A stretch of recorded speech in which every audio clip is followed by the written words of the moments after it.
I fall through, you fucking lean back. Yeah. Fall back. I'm gonna jump back.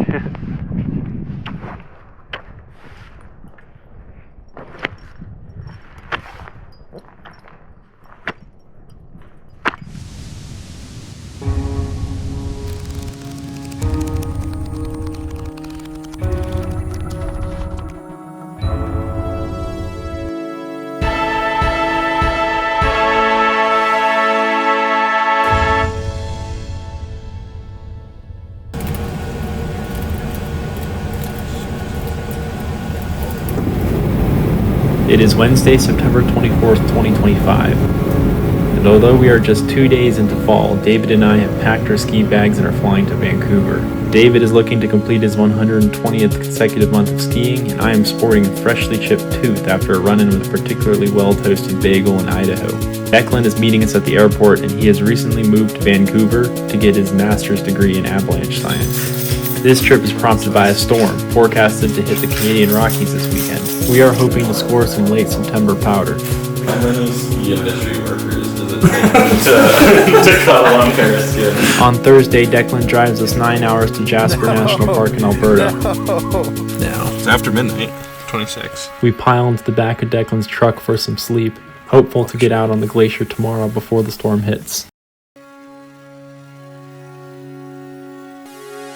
We awoke to the majestic views of the sun-wafted valley as the glaciated faces of the peaks 5,000 feet above us received their first rays of daylight. Our main goal for this trip is to summit and ski Mount Athabasca, an 11,453-foot peak which overlooks the Athabasca River Valley, but the storm won't arrive until tonight and the Silverhorn route is looking pretty icy. So for Friday, we've turned our attention to the glaciated mound across the valley called Snow Dome. Snow Dome is the hydrological apex of mountaineering. Its meltwater runs into 3 different oceans, and that novelty is the primary reason people like to climb it. So today our plan is we go up this glacier, and in theory, we're gonna get up the Snow Dome.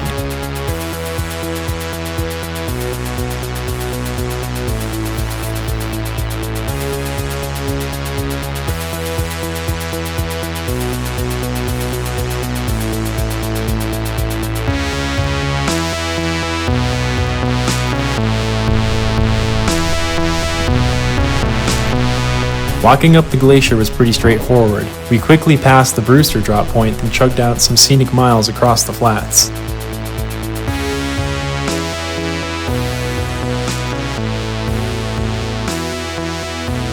Eventually, we reached the rocky right-hand shoulder of the glacier and headed towards a steep ice face that we would need to ascend to get onto the shelf below the giant Serac. We see our next section here.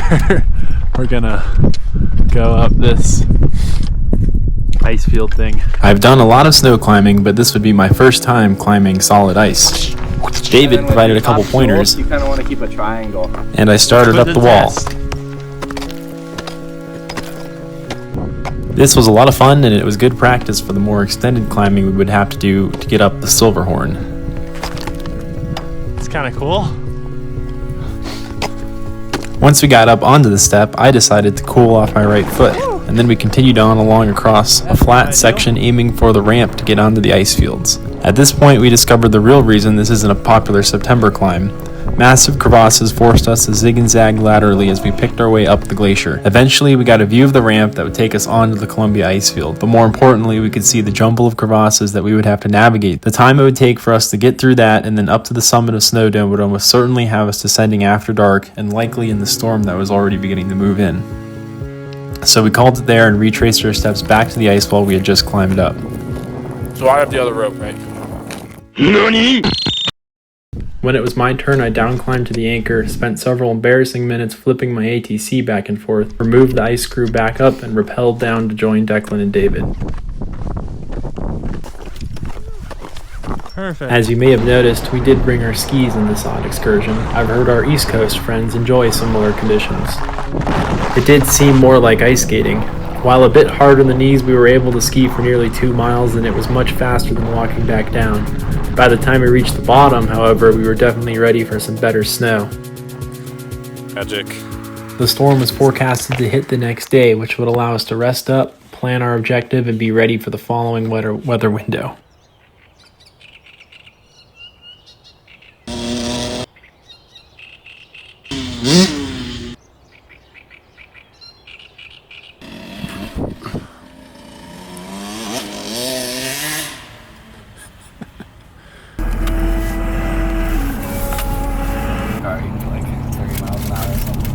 The snow level on Saturday was too high to do any skiing without getting drenched, so after breakfast we spent some time at the Miet Hot Springs, enjoyed some stunning fall foliage, and then drove back into the town of Jasper. Got that wide stance.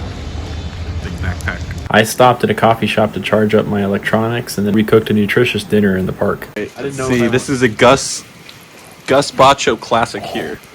You see him climb Holy Cross every year. This is what fuels this guy. Butter, burger grease from some fresh burgers. Oops.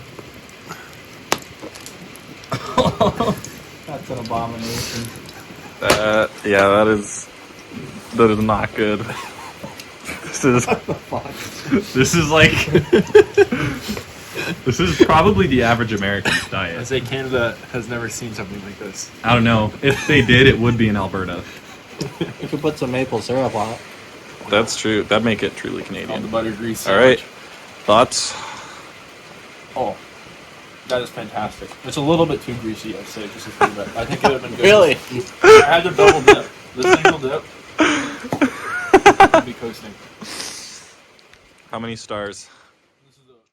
On Sunday morning, we once again found ourselves waking up in the Columbia Icefields Visitor Center parking lot. But this time there was the welcome sight of fresh snow blanketing the upper reaches of the valley. Down low, there was a steady drizzle until about 7 a.m., which meant it wasn't until 7:30 that we were able to start hiking up the road towards the trail up to Athabasca. The trail was easy to follow, but of course we accidentally detoured up the wrong valley and had to double back onto the correct moraine, which brings you up to a switchback-heavy gully before it flattens back out up to the glacier.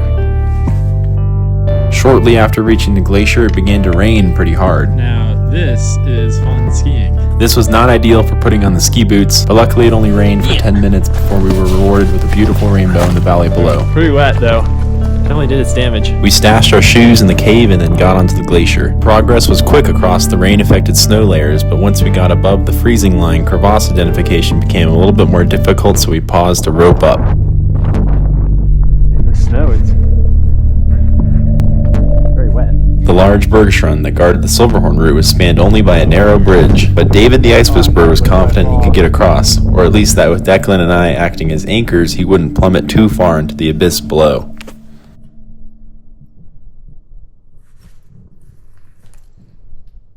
David carefully poked his way across, then buried his axe above to belay Declan and I across the bridge.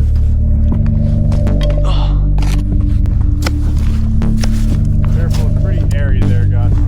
Yeah.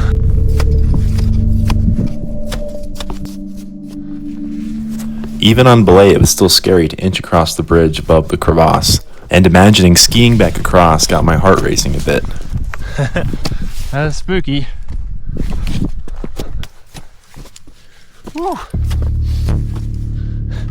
Let's go over that way. The ramp we're thinking of. The ramp we gotta go around. No, we gotta go, just directly left, right? I carefully poked my way across the slope until it flattened out below the second bergschrund crossing required to get onto the proper Silverhorn route. I headed for a larger looking snow bridge, but halfway across I found it was much thinner underneath than I had seen previously, Not as thick over here, and its angle would require a very committing final push across. Meanwhile, David had once again found a solid crossing, so Declan and I doubled back to get onto the Silverhorn a little lower. At this point, the snow gave way to solid ice, and we carefully climbed our way up. We decided that it wasn't steep enough to justify roping up and placing protection, but we were each carrying ice screws we could place if we needed to rest or felt unsafe. Not counting Friday's ice wall, this is my first sustained ice climbing. It's really satisfying to swing the axes into the ice, but it also requires a lot more care than even the steepest of snow ascents. It had a similar feel to climbing low 5th class scrambles where it feels super solid, but looking back down you really don't want to fall. From that bergschrund crossing, we had about 1,000 vertical feet of ice climbing to reach the top of the Silverhorn subpeak. This was broken up nicely by some well-placed flat sections where we could rest and grab some food, and a good portion of the route had decent snow coverage, which was much easier to ascend. And some of these sections seemed like they would ski well with good bondage to the ice below. It's pretty amazing to look back down into the valley 4,000 feet below us. We are only just above 11,000 feet, which sounds small on paper to us Colorado skiers, but the visitor center is at 6,500 feet, which provides a visual relief that is not easily equaled in the Centennial State. We reached the summit of the Silverhorn just before 5 p.m., and the winds were intense. I underestimated our remaining daylight and pushed for descending the standard route to avoid the potential delays setting rappels or crossing the ice bridges, which could see us getting caught out after dark. Looking back at this footage, and after talking with Declan and David, we likely could have put together a safe ski line back down the Silverhorn, and we also ended up having much more daylight than I had anticipated. But it's never a bad thing to err on safety in the mountains. We threw on our skis and got the first good turns of the season, soft and dry, if not a little bit wind affected underneath.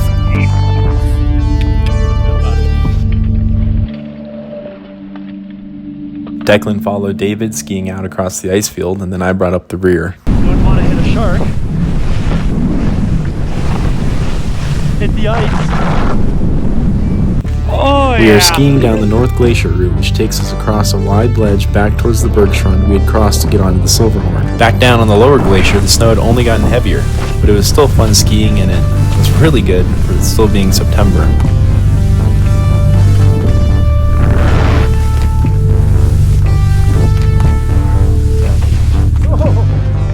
Is there a cross right here? Oh, just a hole right there. Oh shit. That just opened? This is pretty cool. This is pretty cool.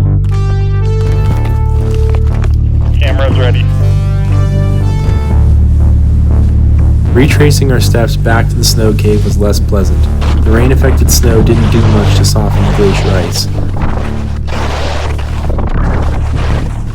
But soon we were back at the cave where we had stashed our shoes, which turned out to go much deeper than we originally realized. It was really far back there. Oh!